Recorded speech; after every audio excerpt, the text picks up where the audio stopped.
कश्ती है पुरानी मगर दरिया बदल गया। कश्ती है पुरानी मगर दरिया बदल गया। मेरी तलाश का भी तो जरिया बदल गया। कश्ती है पुरानी मगर दरिया बदल गया। मेरी तलाश का भी तो जरिया बदल गया। ना शक्ल ही बदली ना बदला मेरा किरदार। ना शक्ल ही बदली ना बदला मेरा किरदार। बस लोगों को देखने का नज़रिया बदल गया। नमस्कार दोस्तों, मैं सागर कुमार राव आपके अपने YouTube channel study CBL classes में आपका हार्दिक स्वागत एवं अभिनंदन करता हूं। दोस्तों, आज मैं वैद्युत रसायन इलेक्ट्रोकेमिस्ट्री के पार्ट 4 में सेशन नंबर 4 में आपके साथ उपस्थित हूं। इससे पहले मैंने इलेक्ट्रोकेमिस्ट्री से 3 पार्ट अपलोड कर दिए हैं। जिन दोस्तों ने उन पार्ट को नहीं देखा है वो मेरे चैनल पर जाकर, लिंक डिस्क्रिप्शन से चैनल में जाकर जो है उन वीडियो को देख सकते हैं। अगर वीडियो पसंद आती है तो ज़्यादा से ज़्यादा लाइक, सब्सक्राइब और शेयर करें। और अगर कोई डाउट हो किसी टॉपिक में तो दोस्तों आप ज़्यादा से ज़्यादा कमेंट भी कर सकते हैं, ताकि मैं आपके कमेंट का निराकरण, आपके कमेंट को पढ़कर सबके सवालों के जवाब तो नहीं दे सकता, लेकिन उसके ऊपर मैं एक विस्तृत वीडियो ज़रूर बना दूंगा। तो चलिए दोस्तों, इस चौथे सेशन को समय ना गंवाते हुए शुरू करते हैं। दोस्तों देखिए, यहाँ पर आज का जो हमारा टॉपिक है, इससे पहले जो तीसरा सेशन था, ज़रा मैं उस पर आपको ले चलूँ तो हमने वहाँ पे पढ़ा था विशिष्ट प्रतिरोध किसे कहते हैं। जिन दोस्तों ने चौथा सेशन देखा होगा वो पूरी तरह से जानते होंगे इसके बारे में। और मैं उम्मीद करता हूँ कि जो भी मैं पढ़ाता हूँ, जिन क्लास 12वीं के लिए तो मोस्ट इम्पॉर्टेंट लेसन है, और बाकी कंपटीशन एग्जाम वगैरह के लिए जिसमें मात्रक पूछे जाते हैं, विशिष्ट प्रतिरोध का फार्मूला पूछा जाता है, ये सारे टॉपिक बहुत ही ज़्यादा इम्पॉर्टेंट है दोस्तों। तो मैं उम्मीद करता हूं कि जब भी आप पढ़ाई के लिए बैठते होंगे तो कॉपी और पेन लेकर जो है बैठा करिए, क्योंकि काफ़ी चीज़ें सुनने और देखने में हमारे दिमाग से उतर जाती है, लेकिन यदि आप उसे नोट डाउन करते हैं तो बाद में भी आप उसे पढ़ सकते हैं और वहाँ से आपको चीज़ें हमेशा के लिए याद रहेंगी, आपके दिमाग से जल्दी उतरेंगी नहीं, भूलेंगी नहीं। अब हम जो है इसके 5वें सेशन में चलते हैं, जहां हमारा आज का टॉपिक होगा सेल स्थिरांक। इसकी परिभाषा मैं आपको इतने सरल तरीके से बताऊंगा कि आप जो है कभी भूलेंगे नहीं दोस्तों। तो देखिए, इसमें सेल स्थिरांक में क्या कहता है, किसी चालक में इलेक्ट्रोडों की लंबाई, ध्यान से सुनिएगा, पहला शब्द मैंने बोला चालक में इलेक्ट्रोडों की लंबाई, चालक में इलेक्ट्रोडों की लंबाई तथा इलेक्ट्रोड के परिक्षेत्र के क्षेत्रफल। 2 शब्द मैंने बोला दोस्तों, पहला बोला है किसी चालक में इलेक्ट्रोडों की लंबाई, किसी चालक में इलेक्ट्रोडों की लंबाई, ये तो पहला हो गया। दूसरा, इलेक्ट्रोड के परिक्षेत्र का क्षेत्रफल, इलेक्ट्रोड के परिक्षेत्र का क्षेत्रफल। इन दोनों के अनुपात को सेल स्थिरांक कहते हैं। कौन कौन? पहला बोला कि किसी चालक में इलेक्ट्रोडों की लंबाई, किसी चालक में इलेक्ट्रोडों की लंबाई, और दूसरा जो हमने बोला कि इलेक्ट्रोड के परिक्षेत्र के क्षेत्रफल के अनुपात को, जो इलेक्ट्रोड है उसके परिक्षेत्र के क्षेत्रफल के अनुपात को हम क्या कहते हैं? सेल स्थिरांक कहते हैं। उम्मीद करता हूं परिभाषा आपको बिल्कुल समझ में आई होगी। अब मैं इसके आपको और भी समझाने के लिए, अगर फार्मूला आप देख लेंगे और फार्मूले को आप अगर ध्यान से रिलेट करेंगे तो आपको पूरी की पूरी परिभाषा याद करने की कोई ज़रूरत ही नहीं है, आपको बिल्कुल बेहतर और बहुत अच्छी तरह से समझ में आ जाएगा। तो जरा देखिएगा कि यहाँ पे लिखा है सेल स्थिरांक। क्या लिखा है? सेल स्थिरांक बराबर लिखा है x/a। ध्यान दीजिएगा, कह रहा है कि x/a। ठीक है दोस्तों, जहां x को कह रहा है कि चालक में इलेक्ट्रोड की लंबाई, क्या कह रहा है? चालक में किसकी लंबाई? इलेक्ट्रोड की लंबाई। और a कह रहा है कि इलेक्ट्रोड में परिक्षेत्र के क्षेत्रफल है ये, यानी x/a। मैंने क्या बोला है कि चालक में इलेक्ट्रोडों की लंबाई और जो है इलेक्ट्रोड के परिक्षेत्र के क्षेत्रफल का अनुपात। किसी चालक में इलेक्ट्रोडों की लंबाई तथा परिक्षेत्र के क्षेत्रफल का जो है अनुपात क्या कहलाता है? जो है दोस्तों सेल स्थिरांक कहलाता है, सेल स्थिरांक। और जो है सेल स्थिरांक का जो फार्मूला होता है वो होता है सेल स्थिरांक बराबर x अपान ए। सेल स्थिरांक बराबर x अपान ए, x अपान ए, जहाँ x क्या है? किसी चालक में इलेक्ट्रोड की लंबाई है, और जो है ए जो है आप जानते हैं चालक के परिक्षेत्र का क्षेत्रफल या इलेक्ट्रोड के परिक्षेत्र का क्षेत्रफल है। और इन दोनों का जो अनुपात है x अपान ए, दोनों का जो अनुपात है आपस में, यही क्या कहलाता है? सेल का स्थिरांक कहलाता है। x अपान ए, यह जो है x जो है किसी चालक में इलेक्ट्रोड की लंबाई है, और ए जो है उसके परिक्षेत्र के क्षेत्रफल है। और इसके जब बट्टे लगा दिया तो इसका मतलब इन दोनों का अनुपात है। पहला वाला ऊपर वाला जो टॉपिक है x जो है, पहले ऊपर जो x है दोस्तों, वह जो है क्या है? इलेक्ट्रोड की लंबाई है, और दूसरा इलेक्ट्रोड के परिक्षेत्र का क्षेत्रफल। अब नीचे देखिएगा जहाँ x बराबर लिखा है इलेक्ट्रोड की लंबाई, x बराबर लिखा है इलेक्ट्रोड की लंबाई, और a बराबर लिखा है इलेक्ट्रोड के परिक्षेत्र का क्षेत्रफल। तो अब आपको समझ में आ गया होगा, जहाँ x बराबर इलेक्ट्रोड की लंबाई, इलेक्ट्रोड की लंबाई कहाँ से कहाँ तक? प्लस से लेकर के इलेक्ट्रोड की लंबाई प्लस से लेकर के माइनस तक। कहाँ से? प्लस से लेकर के माइनस तक, जहाँ तक विद्युत धारा का क्या होगा? प्रवाह होगा। और ए जो है इसके परिक्षेत्र का क्षेत्रफल, यानी जिस क्षेत्र में पूरा विद्युत धारा फैला हुआ है उसे परिक्षेत्र का क्या कहते हैं? क्षेत्रफल कहते हैं।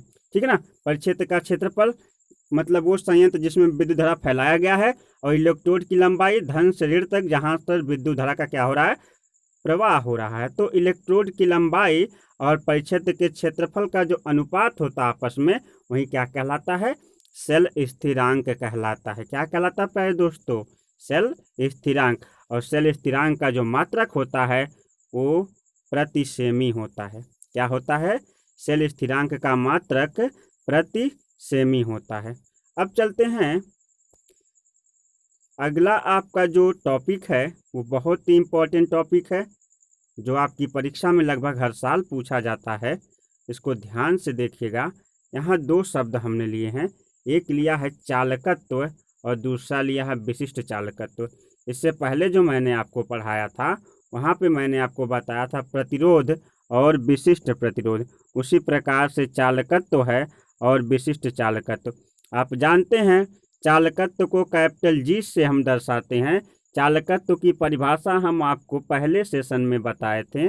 उस सेशन में जाकर जिन लोगों ने नहीं देखा है देख सकते हैं चालकत्व की परिभाषा।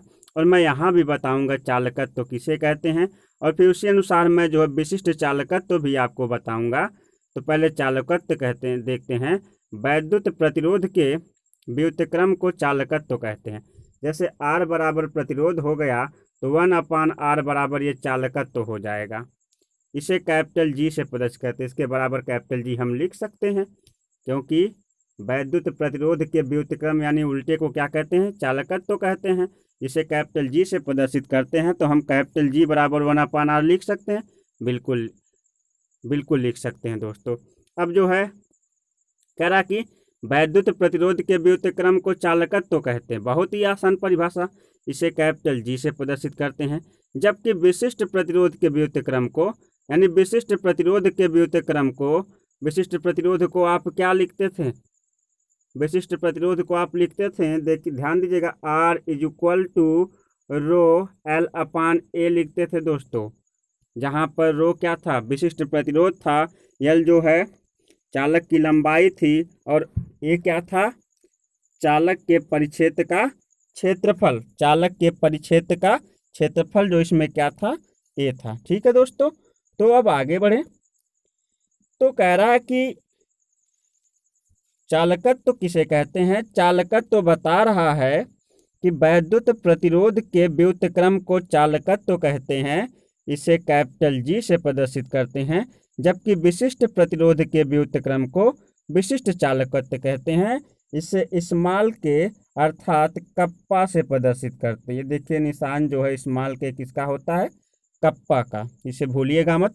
इसे स्मॉल के कप्पा से दर्शाते हैं, यानी आप जो है चालकत्व को कैपिटल जी से प्रदर्शित करते हैं, जबकि जो है विशिष्ट चालकत्व को के अर्थात कप्पा से प्रदर्शित करते हैं। ठीक है, कप्पा से। तो ये सारी चीज़ें उम्मीद करता हूँ समझ में आई हैं। अब आगे बढ़ते हैं इसी सेशन में। ध्यान दीजिए कि अब हम जानते हैं कि चालकत्व और विशिष्ट चालकत्व में क्या संबंध है। चालकत्व और विशिष्ट चालकत्व में क्या संबंध है?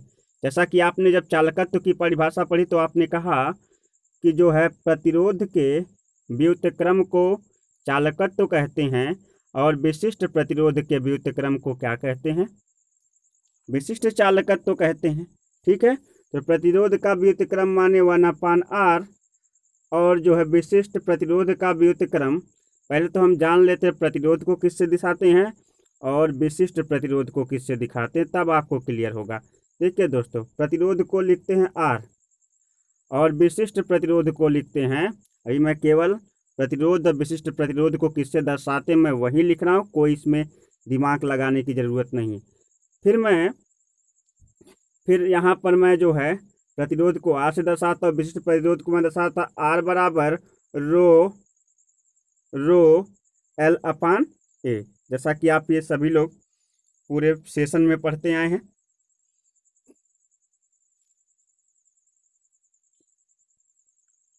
अब आगे बढ़ते हैं। अब देखिए कि प्रतिरोध के व्युत्क्रम को हम जो है चालकत्व तो कहते हैं, जबकि विशिष्ट प्रतिरोध के व्युत्क्रम को हम क्या कहेंगे, यानी R बराबर विशिष्ट प्रतिरोध होता ही है, तो 1/ρ गुणे 1/L/A, ये इसका उल्टा हो जाएगा विशिष्ट प्रतिरोध का। या एक बार फिर से देखिए, यहाँ पे लिखा है 1/R जो है ये चालकत्व तो है, जबकि 1/ρ गुणे 1/L/A, मेरी बात सुनते जाइए, और अगर कंफ्यूज हो रहे हैं तो कॉपी में लिख लीजिए।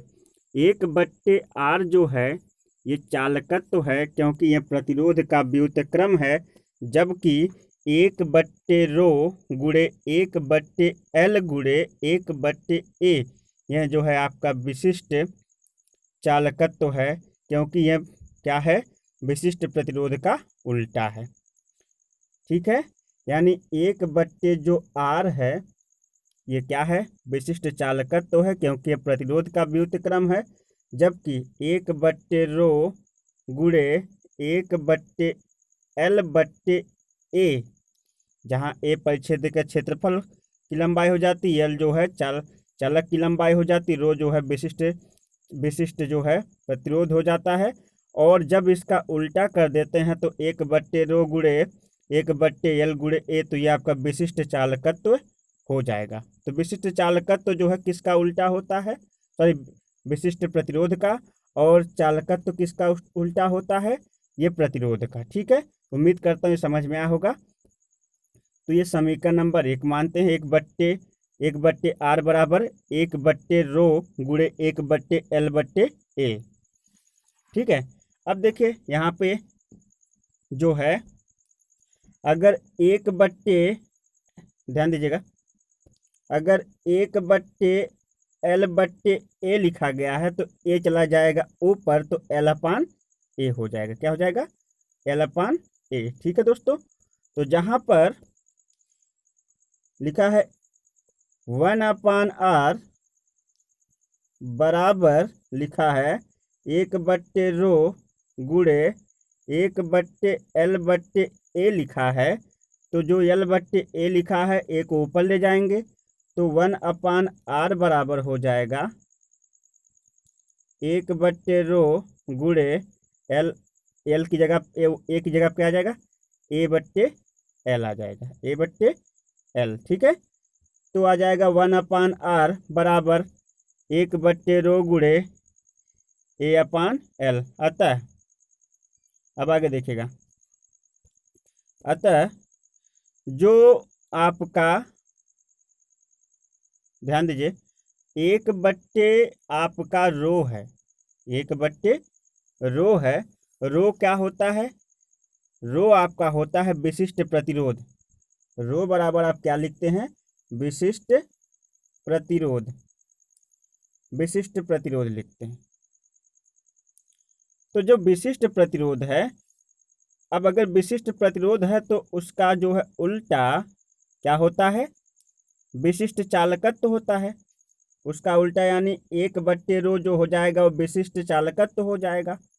और जो विशिष्ट चालकत्व होता है उसे कप्पा से दर्शाते हैं। किसे दर्शाते हैं? कप्पा से।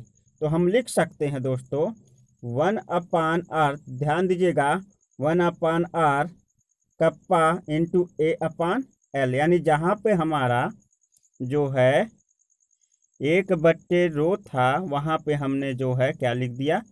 कप्पा लिख दिया, क्योंकि एक रो जो होता है विशिष्ट प्रतिरोध होता है, और विशिष्ट प्रतिरोध का जो व्युत्क्रम होता है उसे हम क्या कहते हैं? विशिष्ट प्रतिरोध के व्युत्क्रम को हम जो है क्या कहेंगे? विशिष्ट चालकत्व कहेंगे। और विशिष्ट चालकत्व को हम किससे दर्शाएंगे? कप्पा से दर्शाएंगे। ठीक है दोस्तों, कप्पा से दर्शाएंगे।